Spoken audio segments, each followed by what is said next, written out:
नमस्कार भाइयों, आप सबका हमारी वीडियो में स्वागत है।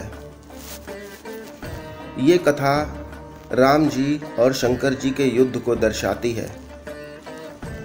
अगर ये कथा आपको नहीं पता तो आप रामायण के बारे में बहुत कम जानते हैं।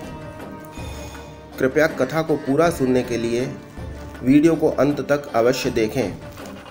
ये बहुत चमत्कारी कथा है। ये बात उन दिनों की है जब श्री राम का अश्वमेध यज्ञ चल रहा था।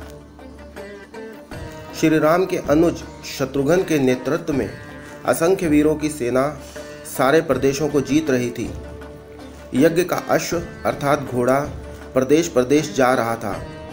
इस क्रम में कई राजाओं द्वारा यज्ञ का घोड़ा पकड़ा गया, लेकिन अयोध्या की सेना के सामने उन्हें झुकना पड़ा। शत्रुघ्न के अलावा सेना में हनुमान, सुग्रीव और भरतपुत्र पुष्कल सहित कई महारथी थे, जिन्हें देवताओं द्वारा भी जीतना संभव नहीं था। कई जगह भ्रमण करने के बाद यज्ञ का घोड़ा देवपुर पहुंचा, जहां राजा वीरमणि का राज्य था। राजा वीरमणि अति धर्मनिष्ठ तथा श्री राम व महादेव के बहुत बड़े भक्त थे। उनके दो पुत्र रुक्मांगद व शुभांगद सारे वीरों में श्रेष्ठ थे और राजा वीरमणि के भाई वीर सिंह भी एक महारथी थे। राजा वीरमणि ने भगवान शंकर की तपस्या कर उन्हें प्रसन्न किया था और महादेव ने उन्हें और उनके पूरे राज्य की रक्षा का वरदान दिया था। महादेव के द्वारा रक्षित होने के कारण कोई भी उनके राज्य पर आक्रमण करने का साहस नहीं करता था। जब अश्व उनके राज्य में पहुंचा तो राजा वीरमणि के पुत्र रुक्मांगद ने उसे बड़ी वीरता से बंदी बना लिया और अयोध्या के सैनिकों से कहा कि यज्ञ का घोड़ा उनके पास है, इसलिए वे जाकर शत्रुघ्न से कहें कि विधिवत युद्ध कर वो अपना घोड़ा छुड़ा लें। जब रुक्मांगद ने ये सूचना अपने पिता को दी तो वे बड़े चिंतित हुए और अपने पुत्र से कहा कि अनजाने में तुमने श्री राम के यज्ञ का घोड़ा पकड़ लिया है। श्री राम हमारे मित्र हैं और उनसे शत्रुता करने का कोई औचित्य नहीं है, इसलिए तुम यज्ञ का घोड़ा वापस लौटाओ।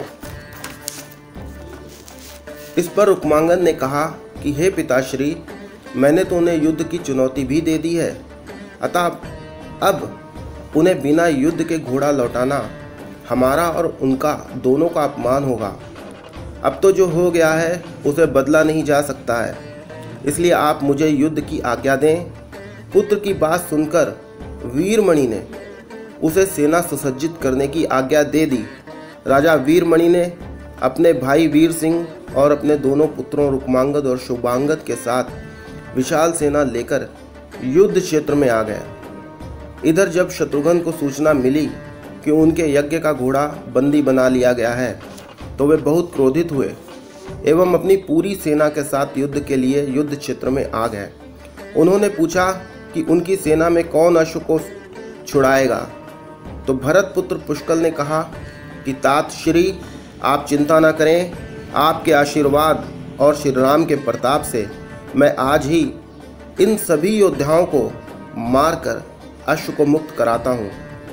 वे दोनों इस प्रकार बात कर रहे थे कि तभी पवन सुत हनुमान ने कहा कि राजा वीरमणि के राज्य पर आक्रमण करना स्वयं परमपिता ब्रह्मा के लिए भी कठिन है, क्योंकि ये नगरी महाकाल द्वारा रक्षित है। अतः उचित यही होगा कि पहले हमें बातचीत द्वारा राजा वीरमणि को समझाना चाहिए, और यदि हम ना समझा पाए तो हमें श्री राम को सूचित करना चाहिए। राजा वीरमणि श्री राम का बहुत आदर करते हैं, इसलिए वे उनकी बात नहीं टाल पाएंगे। हनुमान की बात सुनकर शत्रुघ्न बोले, यदि हमारे रहते श्री राम को युद्ध भूमि में आना पड़े तो ये हमारे लिए अत्यंत लज्जा की बात है। अब जो भी हो, हमें युद्ध तो करना ही पड़ेगा। ये कहकर वे सेना सहित युद्ध भूमि में पहुंच गए। भयानक युद्ध छिड़ गया। भरतपुत्र पुष्कल सीधा जाकर राजा वीरमणि से भिड़ गए। दोनों अतुलनीय वीर थे। वे दोनों तरह तरह के शस्त्रों का प्रयोग करते हुए युद्ध करने लगे। हनुमान राजा वीरमणि के भाई वीर सिंह से युद्ध करने लगे। रुक्मांगद और शुभांगद ने शत्रुघ्न पर धावा बोल दिया। पुष्कल और वीरमणि में बड़ा घमासान युद्ध हुआ। अंत में पुष्कल ने वीरमणि पर 8 नाराज बाणों से वार किया। इस वार को राजा वीरमणि सह नहीं पाए और मूर्छित होकर अपने रथ पर गिर पड़े। उधर वीर सिंह ने हनुमान पर कई अस्त्रों का प्रयोग किया, पर उन्हें कोई हानि न पहुंचा सके। हनुमान ने एक विकट पेड़ से वीर सिंह पर वार किया। इससे वीर सिंह रक्तमय होकर मूर्छित हो गए। दूसरी तरफ राजा वीरमणि के पुत्रों और शत्रुघ्न में असाधारण युद्ध चल रहा था। अंत में कोई चारा न देखकर शत्रुघ्न ने दोनों भाइयों को नागपाश में बांध लिया। अपनी विजय देखकर शत्रुघ्न की सेना के सभी वीर सिंहनाद करने लगे। उधर राजा वीरमणि की मूर्छा दूर हुई तो उन्होंने देखा कि उनकी सेना हार के कगार पर है। ये देखकर उन्होंने भगवान रुद्र का स्मरण किया।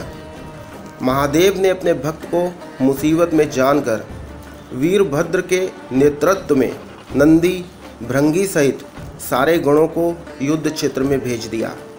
महाकाल के सारे अनुचर उनकी जय जयकार करते हुए अयोध्या की सेना पर टूट पड़े।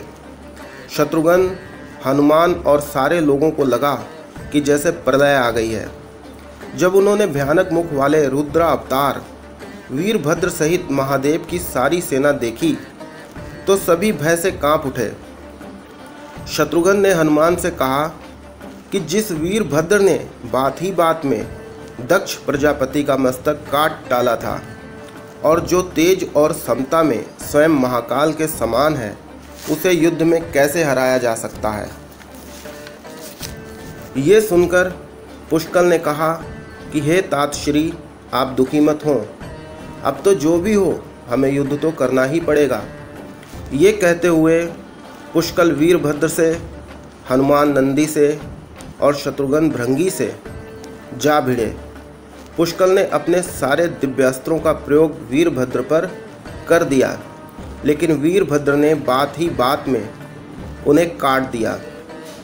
उन्होंने पुष्कल से कहा कि हे बालक, अभी तुम्हारी आयु मृत्यु को प्राप्त होने की नहीं हुई है, इसलिए युद्ध क्षेत्र से हट जाओ।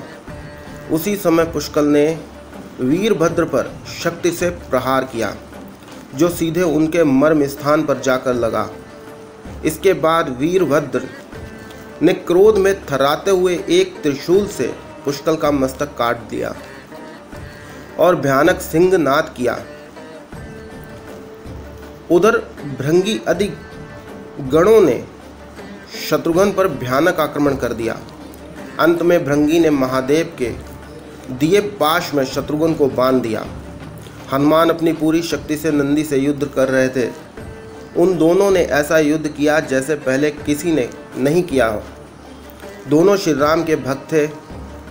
दोनों महादेव के तेज से उत्पन्न थे।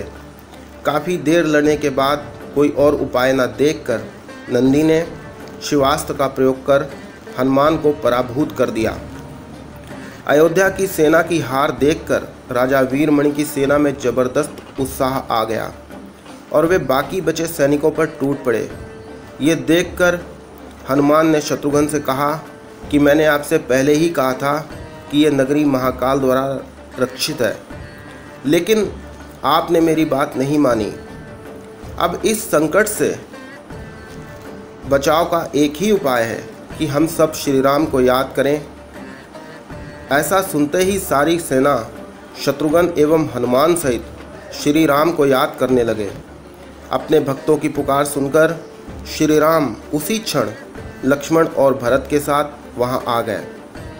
अपने प्रभु को आया देख सभी हर्षित हो गए और सबको ये विश्वास हो गया कि अब हमारी जीत निश्चित है।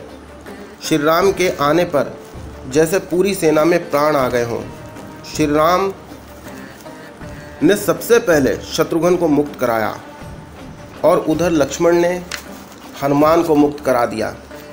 जब श्री राम, लक्ष्मण और भरत ने देखा कि पुष्कल मृत्यु को प्राप्त हो चुके हैं तो उन्हें बड़ा दुख हुआ। भरत तो शोक में मूर्छित हो गए। श्री राम ने क्रोध में आकर वीरभद्र से कहा कि तुमने जिस प्रकार पुष्कल का वध किया है उसी प्रकार अब अपने जीवन का अंत समझो।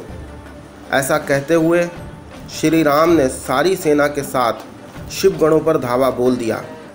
जल्द ही उन्हें ये पता चल गया कि शिवगणों पर साधारण अस्त्र बेकार है, इसलिए उन्होंने महर्षि विश्वामित्र द्वारा प्रदान किए दिव्यास्त्रों से वीरभद्र व नंदी सहित सारी सेना को विदीर्ण कर दिया। श्री राम के प्रताप से पार न पाते हुए सारे गणों ने एक स्वर में महादेव का आह्वान किया। जब महादेव ने देखा कि उनकी सेना बड़े कष्ट में है तो वे स्वयं युद्ध में प्रकट हुए। इस अद्भुत दृश्य को देखने के लिए ब्रह्मा सहित सारे देवता आकाश में एकत्रित हो गए। जब महाकाल ने युद्ध क्षेत्र में प्रवेश किया तो उनके तेज से श्री राम की सारी सेना मूर्छित हो गई। जब श्री राम ने देखा कि स्वयं महादेव रण क्षेत्र में आए हैं तो उन्होंने शस्त्र का त्याग कर भगवान रुद्र को दंडवत प्रणाम किया एवं उनकी स्तुति की। उन्होंने महाकाल की स्तुति करते हुए कहा कि हे सारे ब्रह्मांड के स्वामी, आपके ही प्रताप से मैंने महापराक्रमी रावण का वध किया। आप स्वयं ज्योतिर्लिंग में रामेश्वर में पधारे हैं। हमारा जो भी बल है वो आपके आशीर्वाद के फलस्वरूप है। ये जो अश्वमेघ यज्ञ मैंने किया है वो भी आपकी ही इच्छा से हो रहा है, इसलिए हम पर कृपा करें और इस युद्ध का अंत करें। ये सुनकर भगवान रुद्र बोले, हे राम, आप स्वयं विष्णु के दूसरे रूप हैं। मेरी आपसे युद्ध करने की कोई इच्छा नहीं है, फिर भी मैंने अपने भक्त वीरमणि को उसकी रक्षा का वरदान दिया है, इसलिए मैं इस युद्ध से पीछे हट नहीं सकता हूँ। अतः संकोच छोड़कर आप युद्ध करें। श्री राम ने इसे महाकाल की आज्ञा मानकर युद्ध करना शुरू कर दिया। दोनों में महान युद्ध छिड़ गया। श्री राम ने अपने सारे दिव्यास्त्रों का प्रयोग महाकाल पर कर दिया, पर उन्हें संतुष्ट नहीं कर सके।